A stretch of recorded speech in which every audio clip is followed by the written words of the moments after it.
Pédaler sans relâche pendant des heures, c'est le quotidien de Charline, 21 ans, et Théo, 17 ans, depuis plusieurs semaines.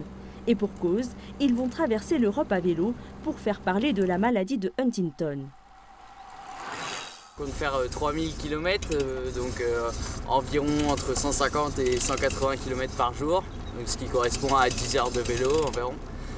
Donc si on risque d'avoir un peu mal aux fesses. C'est sûr que c'est plus simple d'accomplir ses objectifs quand on a une cause à défendre et dans les moments difficiles, on sait pourquoi on le fait et c'est ce qui nous fait tenir. Une cause qui leur tient à cœur. Leur père souffre de la maladie de Huntington, une pathologie neurodégénérative et incurable. Et le frère et la sœur n'en sont pas à leur premier défi, mais cette fois ils vont parcourir plus de 3000 km en 2 semaines, en partant de Pampelune en Espagne jusqu'à Oslo en Norvège. Le but c'est de donner un maximum, peut-être qu'on n'y arrivera pas au bout, mais au moins on arrivera au bout de nos limites à nous et ce sera déjà suffisant. En plus des défis, ils ont créé cette année une association avec un seul objectif, récolter des fonds pour la recherche et les malades.